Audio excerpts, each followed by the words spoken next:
There you go. All right. So this workshop is for you. If you have shoulder issues, shoulder pain, reaching overhead, you sit for the majority of your day, or you don't have any shoulder issues and you want to keep it that way. So if you can type in the chat there, if you can give me, what is your number one shoulder problem? What do you have issues with your shoulder? Is there something that's bothering you right now? Is it like your ability to snatch, overhead press, whatever, And it's also for those who want to improve your ability to move, play, or exercise and improve your performance. All right, so things that you're going to learn today. You're going to improve your shoulder mobility.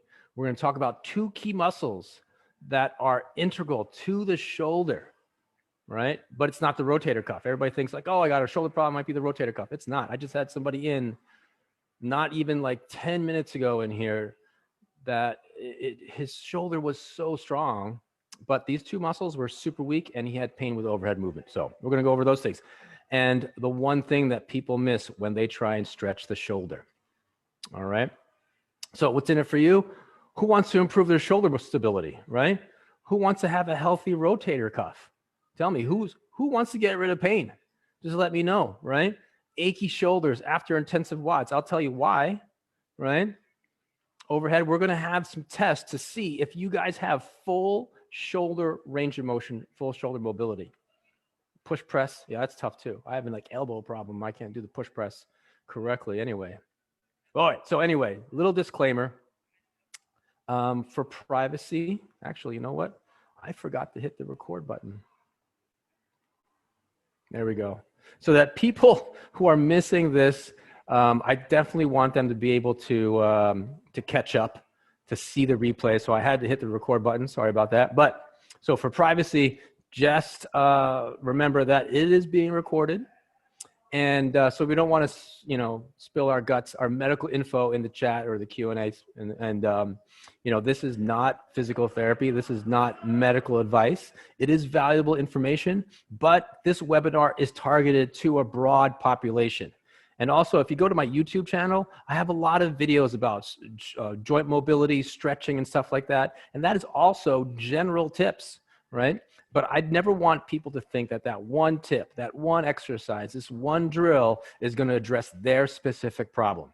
If you have a specific problem, you need a customized assessment and treatment plan so that you can get to the root cause of your problem. Don't think that every shoulder problem is the same. They're not. All right. So if you stay to the end, you're going to get a special discount. Just like last week, I was giving out discounts on rock floss, right? A couple of people took advantage of that. But today, it's going to be something special. I thought long and hard whether or not I should actually do this, but I think, you know what? You guys are special. I'm going to give it to you. So I think a lot of people, let me just check the participant list. A lot of people already know me, but for those of you who do not, my name is Dr. Paul Kachoa. I am a physical therapist and owner of PAR5 Physical Therapy. I've been in the physical therapy field for over 20 years.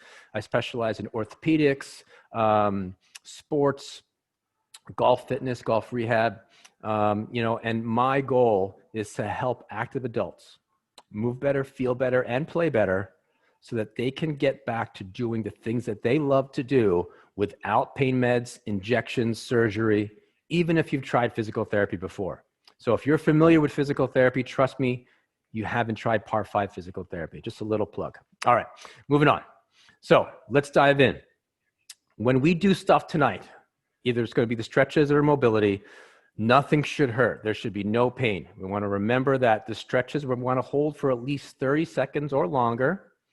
Do them slow. And don't set aside time to do them. Try and do them like throughout the day, right?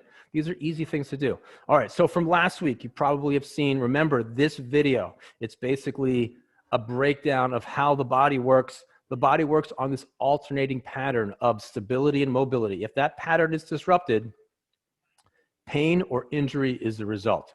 So for today, we're looking at the shoulder. The shoulder is classified as a mobile segment.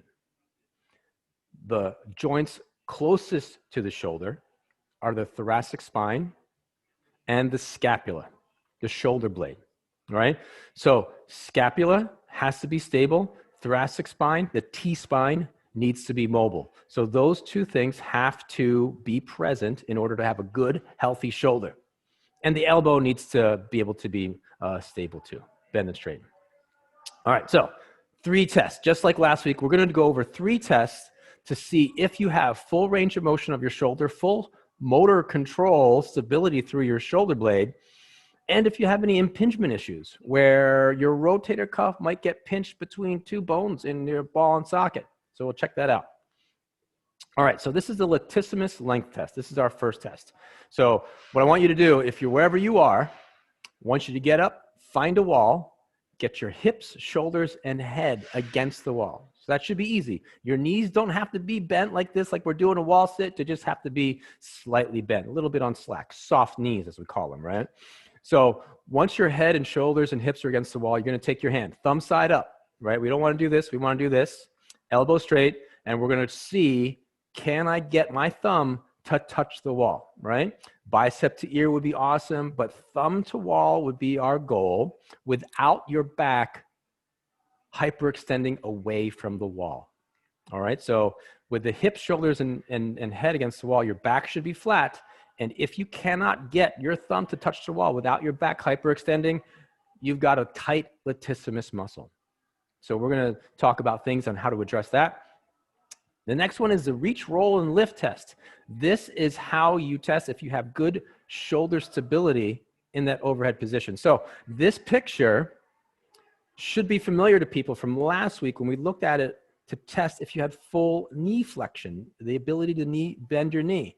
But the reach, roll, and lift test is the same position in this child's pose. Here I go. Hopefully I can reach. There we go. So you're going to get your knees underneath you, hips down to your heels, and you're going to, this time your fist is going to go on your forehead. So your fist is on the ground. Forehead is going to be on your fist. You're going to take one hand, reach it forward as far as you can go, roll it palm up, and then lift it off the floor. That's it. So that's a reach, roll, lift test, right? If you pass, if you can do that without bending the elbow, I see a lot of people, either they cannot roll it or they cannot lift it without bending the elbow. So those are things. All right, so I'm going to turn off the live stream now. Our freebie session is over for everybody, people who haven't signed up. All right, so we're going to move on. Reach, roll, lift test, and then the Yoakum's test. So this is kind of like, what did I write in there? I named this something else. Elbow lift or whatever. It's basically taking your hand, put it on your opposite shoulder, and then bring your elbow to your face. All right? So fingertips on the other shoulder, elbow to your face. If you can get your elbow to your face, you basically cleared your shoulder for any impingement issues. Impingement is when one of the tendons that passes over that ball and socket, whether it be the rotator cuff, the bicep tendon, whether or not they get pinched, right? If they get pinched, they get irritated, they get frayed, they get inflamed, and then we have pain with overhead motion. That's no good. So you got to pass those tests. So those 3 tests. So what are we going to do? How are we going to fix those if we don't pass those tests? 1, this is a latissimus stretch. I love doing this stretch for a lot of people who have tight lats because it's a double whammy. You'll get a lat stretch, but you'll also get a posterior capsule stretch. Little secret. That is a part of the capsule, which is this sac that holds that ball and socket together, and you stretch out that posterior capsule to enable full overhead range of motion. The key thing is that the elbows have to be close.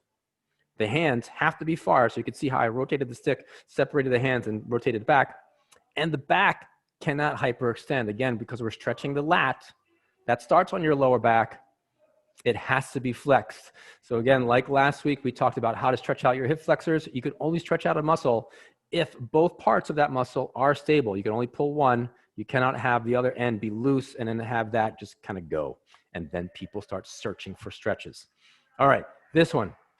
I think this is a money mobilization. You get a lot of bang for your buck with this. Tennis ball, PVC pipe, put it up against the wall, lie down, get enough pressure, downward pressure on that first rib, like right at where your neck hit your upper trap, and then go up in that overhead position. So thumb side up, and then throw it overhead and try and keep that core engaged so your back stays flat. Again, no hyperextension of your lower back, and you can bring that over your head. I find that people who have a hard time with the push press, when they're overhead, that end range, that last 10 to 15 degrees, this is money. This is the best. You might have to hold it with your other hand to stabilize it on that first rib, but you know what? It's super effective. The reason why we're targeting the first rib, when you think, oh, what does that have to do with the shoulder? That first rib wraps around like the collar of your shirt. The shoulder, the collarbone, has to rotate up and back over that rib when you are overhead full end range. But if you're an endurance athlete, if you run, if you do CrossFit or exercise and you're breathing heavy, a lot of times what you'll get is accessory muscles, your neck muscles, start to breathe, and you breathe heavy into the chest. The breathing pattern changes and then can pull up or elevate your first and second rib, and then limit that collarbone from moving up. So this is one of the big ones that I always give my clients to get them the full end range of motion overhead, inferior mode. All right, so this is how the shoulder should move. So one of the big things that I see with a lot of my clients that have shoulder issues is that this shoulder blade motion needs to occur. We need to have a balance between the lower and upper trapezius to rotate the scapula, the shoulder blade, not just elevate it. A lot of times with our posture, our daily life, everything is down and below us, and we get stressed. It's real stressful nowadays, right? Our upper trap starts to creep up. Our shoulders are up like this. And what that does is it inhibits the lower and the middle part of that trapezius. This is the upper trap. It inhibits the lower trap and the middle trap from firing or being as strong as they could be. And when that upper trap gets too active, the shoulder blade just kind of rides up into the neck when you go overhead versus keeping the shoulder low and then rotating up, right? So you have this space here, not just kind of like hiking it up like that. So when you have a good position of that socket where the shoulder goes, it faces up, right? That creates the ideal base for those rotator cuff muscles to fire from. So on this picture here, we have LT. This is the lower trap, and you have this other arrow that's coming out of the side, SA. That's the serratus anterior. The serratus anterior inserts into the front or the little tip of your shoulder blade and then comes into the ribs. So what that does is rotates and pulls that end forward to upwardly rotate the shoulder blade as well. So those are two muscles, lower trap and serratus anterior. Those are the key muscles that upwardly rotate the shoulder blade. And these are some exercises that are designed to target that serratus anterior, the protraction, we call it. You're pushing your shoulder blades forward while keeping it down, right? A lot of times when people push their shoulder blades forward, it tilts up, it comes up, shortens their neck. You want to keep a long neck and then push that shoulder blade forward.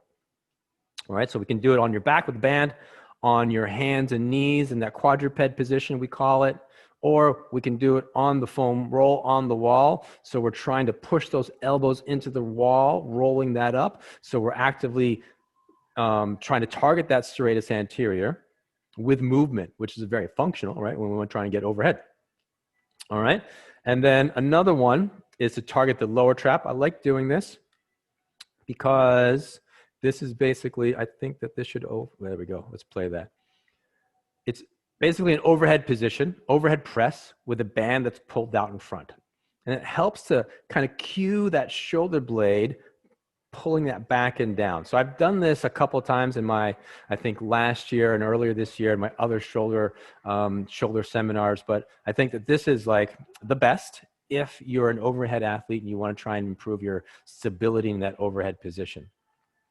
All right, so if you follow me on Instagram or Facebook or whatever, I think you should. It's PAR5 PT. Get a lot of tips online there. So if you have your phone out right now, you're checking the scores, go on to Instagram or Facebook, PAR5 PT. If you follow me there, this should be familiar to you.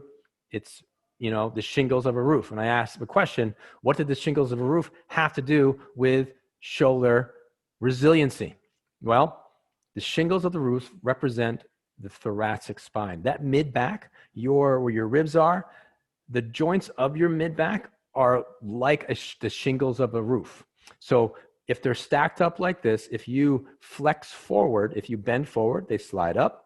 And if you extend, they slide back. Without good backward thoracic extension going backwards, you lose the ability to get overhead as well. So one of the easiest ways to improve your overhead motion, overhead position, is just to improve your posture. If I bring my arm up like this and I get stuck at I have pain at this angle, all I can do is really just kind of extend through my mid-back, and that gives me a couple more degrees and actually, you know, allows my shoulder blade to glide back on that. So how do we address the thoracic spine? The mid-back needs to extend and rotate. This is how we mobilize it. We get a foam roll. You can go up and down, but mobilizing it with a fixed lower body on a mobile upper body is key. All right, so these are related to prolonged posture positions too. If we sit a lot, that rounded position, our body adapts to our position. So if you sit and you're working from home and you've got a bad workstation, we got to get you out of that position. Extend through there, especially if you know that you're going to have an exercise routine or your workout, your WOD is going to be a lot of overhead presses. Get to the thoracic spine, get that open first. That's going to save you a lot of pain and heartache with your shoulder. All right. So when we try and isolate or mobilize the thoracic spine, we have to lock out the lumbar spine. The lumbar spine needs to be bent, right? So that this person is in this position, bent, hips down to the heels, which flexes the spine, the lower back, and allows you to rotate from the thoracic spine. So not only does it need to extend, it needs to rotate.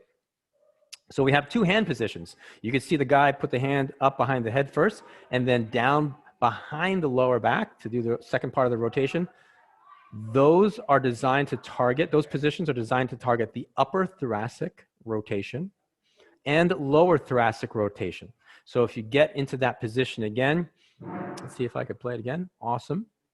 If you get into those positions again, you rock yourself back, hips to your heels, and then up top here, you get, again, you keep that forearm very vertical, right in between the knees, and then you're rotating up, and then you do it behind the back to get to the lower thoracic, and you could tell which side is tighter, right? Is it my top right and my bottom left, or is it vice versa?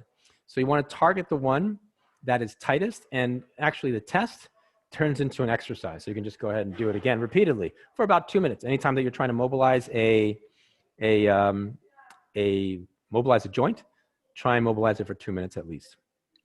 So where are you stabilizing this? That's a great question. For the supine serratus anterior, where are you stabilizing the TheraBand?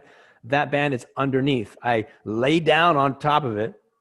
I've got the other end, actually. I don't know if you saw it in the video. I'm holding the other end of my hand, and I'm basically just pushing through the elbow. So it's underneath. And that basically is the line of pull of the serratus. All right. So now let's go on to this. I think we touched on this picture last week when we talked about fascia and how fascia is gives us our bodies its structure. Right? Without fascia, muscle would just be hamburger meat. So we need structure, particularly as that fascia turns into a tendon. And you've probably heard these terms before, tendinitis or tendinosis. Tendinitis is basically an acute inflammation of a tendon when it gets irritated. There's a little bit of inflammation in there. It's a little bit bigger, right? But then after a while, let's just say after 3 days, 4 days, you're still having pain in that, that little thing right there in the front part of my shoulder is kind of achy. And I did this overhead WOD like Monday, and then today's Friday. It's like, why is that? Well, it's not tendinitis anymore. It's classified as tendinosis when the fibers are not, say, they're not organized, right? The fibers, like a shirt, they should be parallel, and so that they can contract and relax and slide on one another and transmit force well. When you get a tendinosis, it's just basically all jumbled up. It's all like, oh, scarred up. It doesn't move. And that's what gives you that chronic pain. It's very common right in front of the shoulder. So what do you do for that? Soft tissue cross-friction massage. It's a manual technique. You're just taking your fingers, finding that bicep tendon, which is the most common one that gets that tendinosis right in front there, and you just go side to side. Think about it like you're ironing a shirt. You're taking your iron, putting pressure, and you're just going side to side over those tendons. The tendon runs up and down, so we're just going to go back and forth, side to side. All right? All right. Ah, this is another one, a book, right? So let me pull out my book here. Where is it? I had it in here. Again, I said, you know, what do the pages of a book have to do with the resilient shoulder? Well, I'll tell you, it's not about the pages. It's not about what's in here. Anybody guess what this is? This is the Little Prince. Basically, if you take a picture, if you get the book, there's my marker. I haven't even finished this yet. If you go through here and you flip the pages, everything's loose. I can bend this and slide that so the pages are sliding on one another. Imagine if I put glue or maple syrup in between the pages, what kind of motion would I get? And that's basically what fascia should be able to move like. It should be able to slide on one another and move. So when we're trying to do some type of soft tissue release, soft tissue massage, or self-myofascial release, we want to create a pressure gradient and a shearing force. So when you create that pressure gradient with a foam roller or lacrosse ball or whatever, you transfer fluid through that fascial system, pump out the metabolic waste products and get the good stuff in, and also create a shearing force, get things moving, like the pages of a book, get things moving. All right, so latissimus, foam rolling, very, very common. Probably everybody knows about this, I don't know. But you just get the foam roller, right? You can pick up a foam roller at Walmart or Target. They're everywhere. I even saw one at Barnes & Nobles. You just get up into that latissimus insertion and then roll back and forth. And another hot spot is going to be the pectoralis, right below your collarbone. You can get a lacrosse ball, roll that out. And when you're rolling stuff out, you basically have to think, all right, you search around in that muscle where you feel the tightest. It's going to be the most uncomfortable. You can stay on there, oscillate on that spot, or what I like to do is pin that muscle down and take your limb, wherever that muscle attaches, into a position where you stretch. And that's what that athlete was doing there. So two things, latissimus, pectoralis, but we want to reduce tone. That muscle has to relax. If you're tight and you have like a little trigger point and you poke it, the muscle is just going to go, it's just going to go like this. It's going to flex and it's going to be painful. Your face is going to crinkle up and be like, oh, what am I doing this? Well, you know what?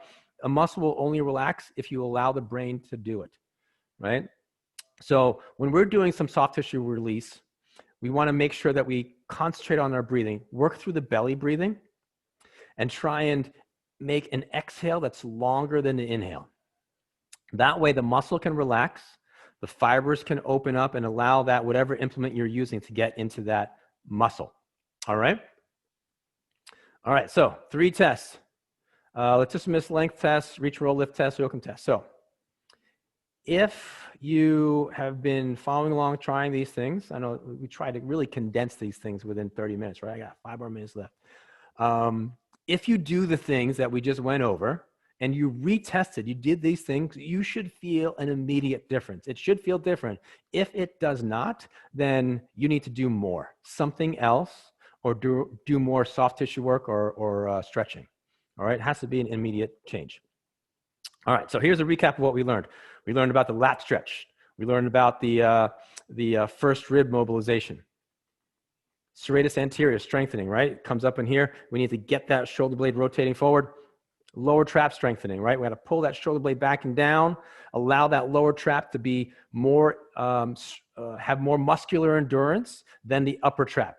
Upper trap too active, we're not going to feel good. Thoracic spine, it has to extend and rotate, all right? Extend and rotate. Cross friction massage, finger on finger, right over a tendon that might be tender. I would say about 1 minute for that. And then all the soft tissue mobilization, soft, self myofascial release techniques that we went over. All right, so here it is. You guys have hung in with me. It's 7:26 my time. And here's a special discount for everyone who is in the session right now. I thought about this long and hard. It's like, you know, should I do this? Should I not do this? So for anyone that is here still with me, let's see, let me pop this up. This is the discount. I'm giving away a 20% discount on a total body diagnostic physical therapy initial evaluation. If you want one, call, text me. You can put in the chat that you want one, 20% off. It's a big discount that I usually don't give. And you could schedule it for any time. And the offer ends in 24 hours, and you have to prepay for time scheduling, just a fine print. But I think that if you are dealing with something and you want to get some manual techniques, which is what I specialize in hands-on manual techniques for soft tissue manipulations, mobilization, stuff like that. You want to get better quicker, then I would take advantage of this. All right. But if you're still scared about, I don't want to do the 20% discount, you know what? I'm just going to give it to you, not for free, but a discovery session. I only have a few of these a week.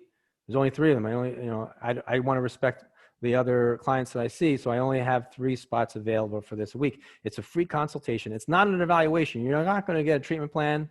You're not going to get a hands-on care, but it's going to be a way for you to have a deeper conversation about what your problem is, get to the primary root cause maybe, and see what your goals are, and see if PAR5 PT would be a good fit for you, right? Because I don't want to have people hang on and try and, you know, have me be their physical therapist, try and address a problem that I can't fix. If I can't fix it in at least 3 to 4 sessions, then I need to refer you out, all right? So if you've had physical therapy at somewhere else before and you're going 3 times a week for 4 to 6 weeks, that's way too much. Why? Because you don't get the amount of hands-on care that I would give you. This is a premium that I give all my clients. All right, so if you want this discovery session, you put in the chat box to request one, or you can email me. All right, so I see that, and I will contact you. Stay with me after the end, and we'll chat. All right, so here we go. Next. No, yeah, so this is the last, I think, second to last slide here. It is 7:29. Don't take my word for it. You can take this client's Google review of me, that it is something that, you know, also get people in the chat room telling me, sure, cool, thank you. Thank you. Yes, I will see you tomorrow. See you in the morning. All right, and then what else? Okay, so this workshop series has a couple more. We're going to go into lower back, neck, hip, ankle. Got a couple more sessions, and our goal is, 1, to have no more aches and pains, right? No more stiffness, avoid injury, enjoy your time with family and friends, and then ultimately be more resilient and confident so that you can crush your goals. All right, so that is it. It is 7:29. I wanted to keep this under 30 minutes, but I will stay after for any questions and answers, you know, Q&A sessions. And I'm going to be in the chat room here answering if you want to go over that. But thank you for coming and staying, spending your half an hour with me. And I'll see you next Wednesday for the back.